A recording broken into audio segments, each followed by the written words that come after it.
Hello everyone and welcome to the Star Traders Frontiers Ship Buying Guide. I'm your host, Colors Fade. This is a question that comes up a lot. People want to know what to do with their money. How do I buy a new ship? What's the best way to spend that money? So I thought I'd put together a very short guide for this because this doesn't have to be complicated. And in fact, after you play the game for a certain amount of time, you start to figure out what to value in a ship and how to put one together, and it becomes a much simpler process. So I'm here to simplify this process for you. First thing to understand when you're shopping for a new ship is that most of these ships are available in any of the major shipyards. Now, granted, every single planet or quadrant has a rating for its starport. You basically want to find a starport that has a legendary rating in whatever faction holding you want to buy a new ship from. Now, keep in mind, there are 21 unique faction ships in the game. And by faction ship, I mean a ship that's only available in a starport for that faction. A good example is this, the Azure Defender.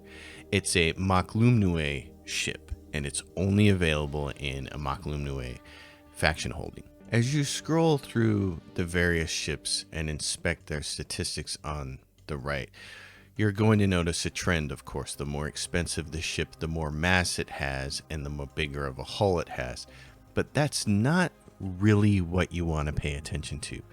The number you want to pay attention to is over here, the total components for a ship. And in particular, believe it or not, the most important number is the small components for a ship.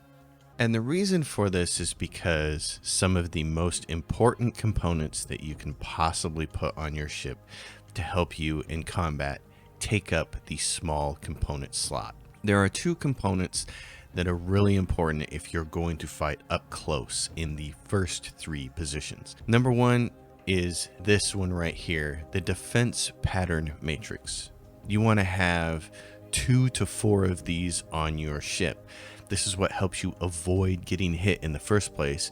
And if a ship battle is going to be closely contested, a couple of buffs, 1 or 2 defensive buffs, can keep you from getting hit with the assist of these devices, but they are a small component slot. The other thing is if you're fighting up close, this one, the pilot assist module, which grants you, as you can see, ship ops, but more importantly, pilot score. Again, if you're fighting up close in the first 1, 2, or 3 spots, pilot is what determines how many strong dice you get for attack rolls. So you want to have a really high pilot score. It's slightly different if you're working in the back 2 positions. Then you don't want pilot so much as you want navigation and electronics. But either way, having a lot of small slots allows you to stack your ship with these components and make it harder for the enemy to hit you in the first place. And that's why when we're scrolling through this list of ships and trying to figure out how to upgrade, the number one thing I'm always looking for is this number over here, total components and small components. I'm trying to find a hull that has a lot of these components. Because here's the other thing. The more components you can put on your ship, the more of these scores that you can add to your ship. So for instance, on this ship right here, my pilot is 130 out of 61. It's at 213%. Pilot score is important to me because this ship's going to fight in the first 3 positions. Anything over 200% is a waste, and I don't want to get rid of my pilots. I just want to add more to my score. And the only way to add more to your score is either to upgrade these individual components or have more of them. For instance, when you're looking at the pilot assist module, notice that the lowest cost one at 10.5k adds 4 pilot to your score. But the most expensive one adds 7. So when you start stacking those, that number adds up, and that allows you to have more dice during combat, more strong dice when you're in the first 3 positions. So this just goes back to what I was saying earlier. I'm always looking at how many total components a ship has, but especially how many small components it has. This is going to be the biggest factor in determining how awesome your ship can be. The other consideration when scrolling through these ships and trying to figure out what to buy is what components you want to put on there yourself. Let me say this as delicately as possible so as not to insult anybody. Most of these ships do not come out of the gate equipped in a way that makes them awesome. You have to customize them. Very few ships can be bought for the sticker price and be great. The exceptions are the faction ships to a certain degree. For instance, the Azure Defender is a good one, and here's why. If you click on the preview, you can see that it comes equipped with 2 level 4 defense pattern matrix. This is not common. You will not find this on other ships. So this is one of the few ships in the game that you can buy, and out of the box, straight off the lot, you will be okay in the ship. Now, you're still going to want to customize it over time, but if you're running around with $1 million and you desperately want an upgrade, especially something that's going to do bounty hunting really well, and you're thinking, I don't have a lot of extra money to invest in a ship, this is a good choice. But keep in mind, there are very few ships like this. The vast majority of ships in the game you're going to come across, and you're going to see their configurations, and after you've played the game for a while, right away you're going to realize, I have to fix this ship. It is not set up optimally. The Fidelis Cutter is a great example. It's a really good ship to start the game with because it's a pretty big ship and it has a lot of cargo space. But it has absolutely no defense pattern matrices set up on it, and it's set up weapons and everything else. It's just not set up good. You have to invest a lot of money swapping out these components for other things to make it a really good ship. And that's the way most of the ships work. So that brings me to one of my most important points that I want to make, which is when you're considering a ship to buy, you have to consider more than just the sticker price. Look at the Sword Battlecruiser. It is the top tier ship in the game. It has 32 total components, and it has 14 small component slots, which is 2 more than the Catella Titan, which is of the same kind of ship. The Catella Titan has more hull at 2700 versus the 2100 that the Sword Battlecruiser has, but if you're stacking a couple extra defense pattern matrices on there, you're not getting hit, so your hull isn't going to get damaged. But that's not what I really wanted to mention. The point is, this ship is poorly configured.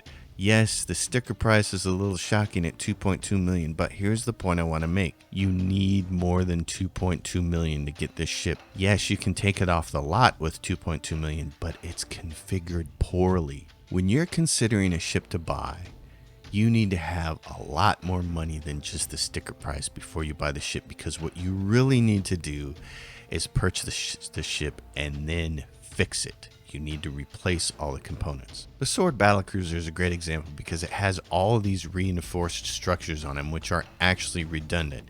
Your armor caps out at 60%. You can actually get rid of 3 of these before this number drops below 60%.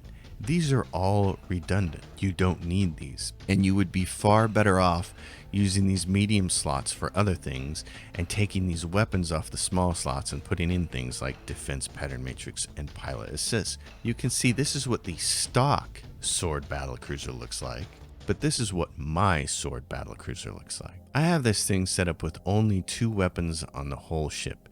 Lances, because they do extra radiation damage and they're very good at frying the enemy crew, which allows you to do crew boardings and take over ships. You don't need a whole ton of weapons on a ship. You only need 2 or 3 really good ones because you don't have the reactor points to spend every turn firing all those weapons. This one has a whole bunch of cargo hold storage. It's got 150 total. It's got all the room for the crew. It's got a medical bay. It has plenty of fuel. It's got plenty of defense. I'm still at 60% armor and 47% shield, and you notice I only have 1 reinforced structure here and 1 armored bulkhead down here. But I have all of these defense pattern matrix, pilot assist modules, a boarding assist system, and 1 rail truck guidance matrix on it for more accuracy and to hit craft. Now, normally I fly with 2 of these, but at the moment I took 1 of them off for a reinforced passenger cabin because I have to ferry someone around for quests. But you can see how all of these small slots are used to to put on these devices that help make your ship awesome in combat. So again, to reiterate, you don't need a ton of weapons. You need defense and the ability to not get hit and the ability to hit your opponent. Those are the important things. And those come from your scores, from pilot and gunnery and electronics and navigation. And the way that you boost these scores is by having more slots and then by putting the most expensive component on there. This, for instance, is a defense pattern matrix 2, which only provides 2 pilot, which is not the best. You can actually get an upgraded version of this. The defense pattern matrix 3, as you see here, provides 1% shielding, but it also provides another pilot to your pilot score. By upgrading that thing, you add 1 more pilot. Now that's not going to sound like a bunch, but remember, I've got 4 defense pattern matrix on this ship.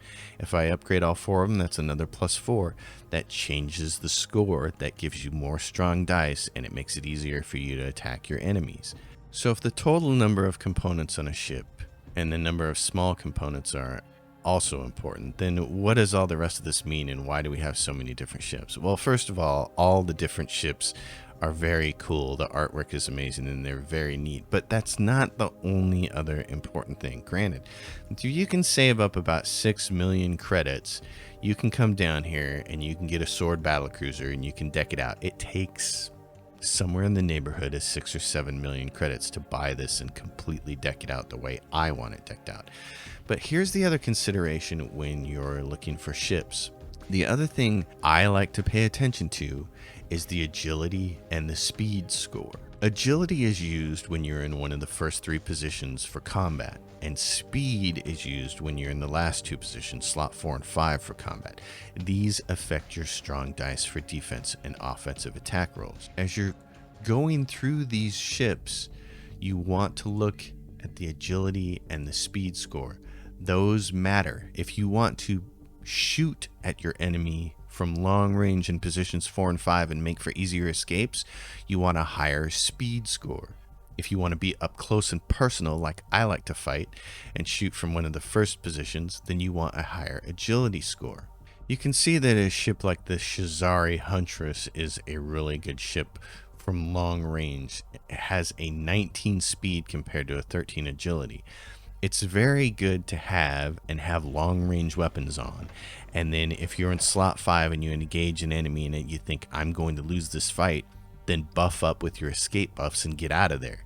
That's what that speed advantage is for. Conversely, there are some ships in the game that have really high agility. I don't have access to show you all the ships right now because I don't have access to all of the different faction ships, but the Longbolt is a good example of a ship that you can get very early in the game that you can start with that makes a really good bounty hunting ship. It's not a big ship, it takes a small crew and you're going to outgrow it pretty quickly, but it has a 23 agility score. So by the time you load up a few pilot modules and defense pattern matrix on it, because it has 11 small component slots, you can set this ship up to be a really good bounty hunting ship. See, it has a lot of these slots here, and mostly they're just being wasted with really bad weaponry. So this is what you want to look for if you're going to be up close and personal. Find a ship that has really high agility score and go out there and set it up for that.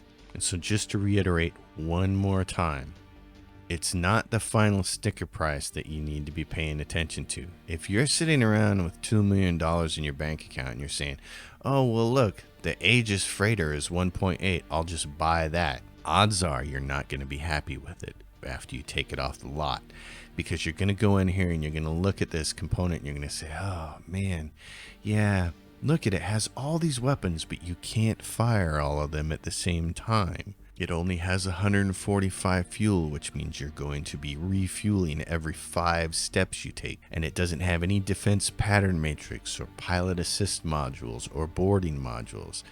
Odds are you're going to walk off the lot with this and you're going to get smoked by an enemy. So when you're looking at these ships and you're looking at these price tags, my general advice to you is to take the price tag and triple it, at least triple it.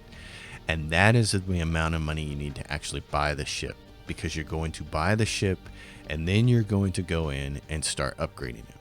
Now keep in mind, when you upgrade your ship, You have the option when you're buying a component on a brand new ship to have it put on the ship immediately or to queue it. When you're buying a new ship, you generally want to queue everything, especially if you're going to go in here and change all of these components. Let's say you walk into the shipyard and you have $6 million and you're going to scroll down to the bottom and you're going to say, I know exactly what ship I want. I want this big bad boy down here, the Sword Battlecruiser. And you go to buy this ship, but you say, I want all this stuff changed here. Well, changing out this equipment takes a lot of time. If you go in here with $4 million and you upgrade all these components to different things and reconfigure the ship, it'll take well over a year for the ship to get ready, for all those parts to get replaced. So use the queue option, queue up all your components, and then go do contracts in your current ship and make more money.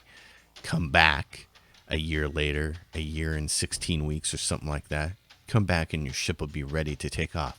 And one of the really cool things that the developers have done is when you take your ship out of dry dock, your current ship will go into dry dock, and now you can sell it back to the shipyard for a pretty hefty chunk of change. That didn't always used to be the case when the game first came out and I was playing, but it's very cool that you can sell everything back now. So to recap, the things that I'm looking for in a ship when I'm looking to buy a new ship, I'm going to look at the total number of components on the ship, the total number of small components on the ship, and the agility and speed rating. Me personally, I'm particularly interested in a high agility score because I like to fight up close and do boardings. But if you prefer to fight from a long range and do more escapes, then look for a high speed. There's one other thing that I want to draw your attention to, and that is the ship engine. Every ship comes with an engine, and it has a default number of reactor points. Most ships come with 8 as the default reactor points, but some actually have less. And there is an engine in the game that will allow you to have 10 if you've got a big enough ship to put on it. Boardings usually cost 3 to 4 reactor points to do. Most cost 4. Boarding a ship and using your combat crew is actually one of the most effective ways to take down some of the bigger ships in the end game, especially the ones that like to use all of the little fleet ships to come after you. Carriers are just a particular pain in the butt because of the number of ships they can swarm you with, and they're hard to shoot down. The easiest way to take down a character is to close to boarding range, board them, and repeatedly chew down their crew until they have nobody left. To do all of that, to board, and to also fire big weapons like these lances that cost 3 reactor points to fire, it's best to get the big engine in the game, the one with the most reactor points. So you can see on my ship here, it does not have the default 8 reactor points. It has 10 because it has this engine on it, the M9000 Void Engine Warhammer. To my knowledge, it's the only engine in the game that gives you 10 reactor points, and this is incredibly useful because you can perform a boarding and at the same time fire both of these lances that cost 3 reactor points apiece. Conversely, the other way I like to set this ship up is with, in addition to the 2 lances, to swap out one of the cargo holds for the Graviton Cannon, which costs 4 reactor points to shoot. Notice that all of these weapons have a red star in the second slot. That means that's the optimum distance to fire them from when they suffer no penalties. I can sit at slot number 2 and shoot all 3 weapons at the same time. Or I can move up to slot number 1, shoot both the lances, and do a boarding. These are the kinds of things that you want to take into consideration when you're configuring your ship and customizing its loadout. What do you want to do with it? And how do you want to use it? It's actually dumb to have a whole host of weapons on your ship when you can't actually shoot all of them at the same time. This ship, for instance, the Guardian Interceptor, is set up to try and shoot from both long range and short range. This is a problem because in trying to do both jobs, it's going to do neither one of them well. It's sacrificing components like Defense Pattern Matrix and Pilot Assist modules to allow it to have more weapons. but it can't shoot all those weapons at the same time. And because it doesn't have a defense pattern matrix on it, it's going to be easier for the enemy to hit it. And because it doesn't have pilot assist modules when it's up close, it's going to have a harder time hitting the enemy. So even though it has all these weapons, they're going to be useless. And this is the way most of the ships are set up by default. You're going to drive them right off the lot just like this. And that is not satisfactory. You have to go through here and reconfigure these ships. And to do that, you need more money than what's on the sticker price. So even though the Guardian Interceptor is only 485,000 credits, the reality is you're probably going to need at least 2 million credits to buy it and properly outfit it for survival. If you don't, you're going to be sorely disappointed when more powerful enemies come up on you and completely destroy you. So one final time for the recap. When I buy a new ship, I'm looking at total components, total number of small components, and then I'm also looking at the agility and speed, and I'm thinking about the engine, and can I get an engine improvement that's going to give me more reactor points. Those are the core parts of the ship that I'm looking at when I go to buy a new ship. Now, one other thing, keep an eye on your fuel number, your armor, and your shields. You can see this ship coming off the lot is very poorly set up. It only has 26% armor, 28% shields, and 290 fuel. This is going to get you killed. The Dragoon Cruiser is set up a little better because it has 54 armor. But again, it only has 190 fuel. When you're flying through the cosmos, the one thing you want to keep an eye on is this white bar down in the bottom left. Anything below that white bar means that not only can you not make a hyperspace jump, or you'll have to make an emergency jump, which will do damage to your engines, but it also means you can't skip off the void when you're running into the Xenos. You have to have fuel above this line to make a jump or to escape Xenos with skip off the void. So when I'm buying a new ship, I'm looking at putting fuel on it. You can see the fuel on my Sword Battlecruiser here is 433 points. The armor being blocked is 54%, which is close to the max of 60, and the shield is 48%, which is also close to its max. I do that with a minimum amount of pieces of equipment. You can see on my Sword Battlecruiser here that I have 424 fuel. My armor blocks 60%, which is the most, that's the cap. And my shield blocks 47%, which is also getting close to the cap. I can do that with a minimum number of components, which allows me then to add things like fuel boosts or cargo containers, which can also hold fuel. You want to have enough fuel to be able to go around the galaxy without having to stop at every single quadrant that you see just to travel around, especially when you land in systems where a lot of the factions are hostile because you've been doing missions against them. So I hope this makes some sense for the people out there confused about how to spend the money on a new ship.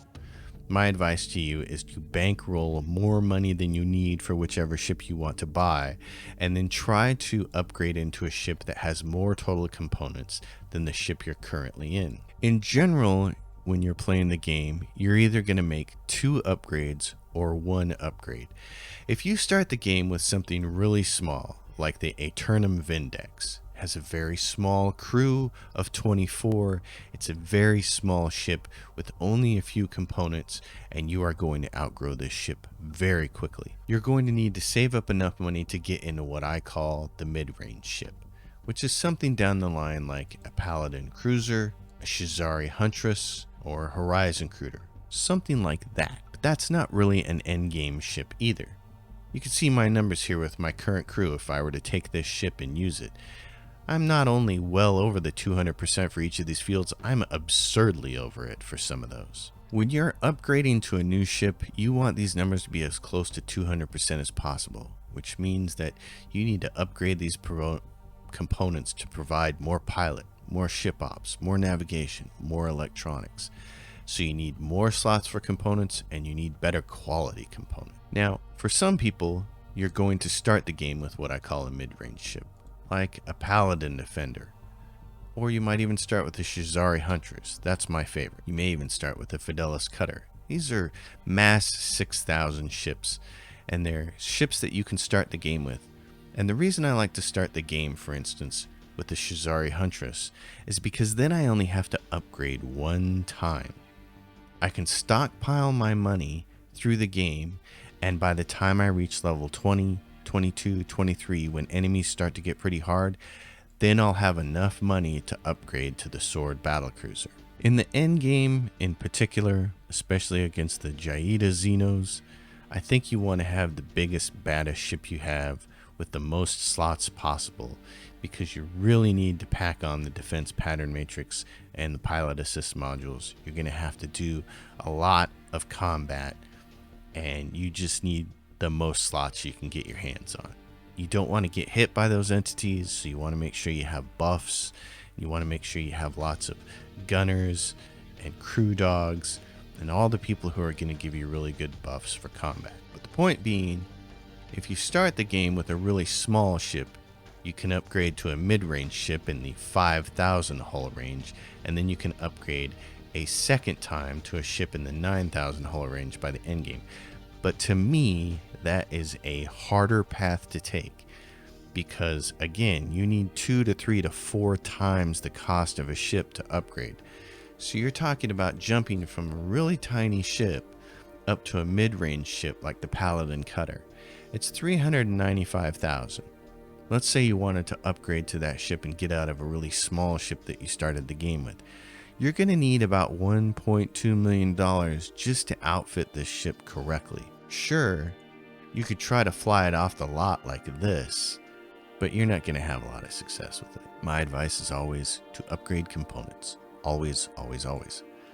And then once you get that off the lot and it's upgraded the way you want to, then you're going to have to stack up about $6 or $7 million so that you can get to the Sword Battlecruiser or the Catella Titan, which also works. I played through the end game on both of these ships, and they're both worthwhile. They both do really, really well. They got the biggest hulls, they've got the most components, they're beasts. But I also think you can safely play through the end game with anything that's in the 8,000 range, and I'm sure there are people who've even done it with smaller ships. In the end, when it comes to buying a ship, it's a lot less about what ship you're buying and its default configuration, and it's a lot more about how are you going to configure it for success. Choose a range that you want to fight at, set up your ship to fight at that range, don't have too many weapons, put on lots of defensive components and pilot assist modules, and go out there and kick butt. But if you don't reconfigure these ships and you just try to drive them off the lot stock, you will suffer, and you will probably end up being very disappointed in your purchase. All right, folks, that does it for this guide. I've tried to make it short and sweet and to the point. If you think there's something I missed, you can leave it down in the comments below. If you still have questions, hit me up. If you want to talk to me directly, you can always join my Patreon. There is no minimum fee, and you can get direct access to me through the messaging system on my Patreon. I'm happy to answer questions. If you have a favorite ship or a favorite build or a favorite way of going through this game, throw them down in the comments below. I'm sure everybody would like to read about it. Make sure to check out the Wikipedia for Star Traders Frontiers. There's lots of good information, especially on the faction ships out there, so you can look at all the different designs and see what you might want to go after. I'm your host, Colors Fade. Happy gaming, everyone.